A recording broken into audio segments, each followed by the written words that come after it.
ব্যবসার চিন্তা থেকে এই রকম মৃত্যুর মিছিল আজকে হচ্ছে। অন্তর্বর্তীকালীন সরকারের প্রধান ডক্টর মোহাম্মদ ইউনূস, নূরজাহান বেগম কয়েকটা মানুষের ব্যবসা বাণিজ্যের স্বার্থে দেশের কোটি কোটি শিশু নিরীহ প্রাণকে জিম্মি করে দিয়েছে।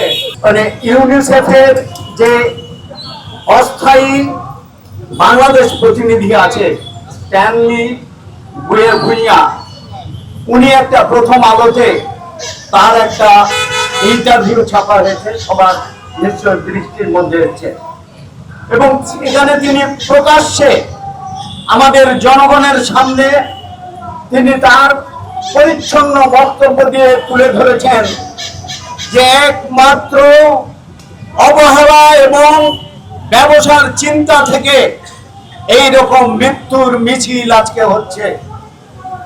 আমরা এই অনাকাঙ্ক্ষিত পরিস্থিতির শিকার হচ্ছি গুটি কয়েক মানুষের যে মুনাফার লোভ আর লালসা তাকে প্রশ্রয় দিচ্ছে বাংলাদেশের তৎকালীন অন্তর্বর্তীকালীন সরকারের প্রধান ডক্টর মোহাম্মদ ইউনূস আর তার স্বাস্থ্য উপদেষ্টা নূরজাহান বেগম কয়েকটা মানুষের ব্যবসা বাণিজ্যের স্বার্থে দেশের কোটি কোটি শিশু নিরীহ প্রাণকে জিম্মি করে দিয়েছে।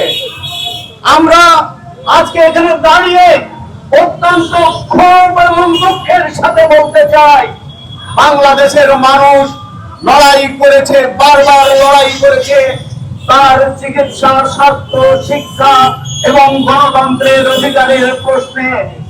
আমরা দেখেছি জুলাইয়ে এই দেশের লক্ষ কোটি মানুষ রাস্তায় নেমে এসেছিল একটি নিরাপদ বাংলাদেশ গড়ে তোলার জন্য। তারপরে অন্তর্বর্তীকালীন সরকার আসার পরে আমরা দেখেছি ক্রমান্বয়ে সেই স্বপ্ন ধূসর হয়ে গেছে। আজকে শিশুদের জিম্মি করে আজকে ব্যবসা বাণিজ্য করা হচ্ছে মুনাফার লোভে। আজকে আমাদের সমস্ত স্বাস্থ্য ব্যবস্থাকে ধ্বংস করে দেওয়া হচ্ছে। আমাদের বন্ধু বান্ধব আছেন, আমাদের বন্ধু বান্ধব বলছেন শিশু মৃত্যুর কারণ হলো টিকা দেওয়া হয় নাই আর তার ভিটামিন এবং প্রোটিনের অভাবে শিশু এইভাবে গণহারে মরছে। আপনারা জানেন গাজাতে, আপনারা জানেন ইরানে, আপনারা জানেন লেবাননে বোমা বর্ষণ হচ্ছে। আমেরিকা বোমা বর্ষণ করে সেখানে শিশু হত্যা, মানুষ হত্যা করছে, কিন্তু আমাদের দেশের মাটিতে একদম এত অল্প সময়ে যত শিশু হত্যা করা হয়েছে, সারা মধ্যপ্রাচ্যে বোমা বর্ষণ করেও এই অল্প সময়ে এত শিশু সেখানে মৃত্যুবরণ করে নাই।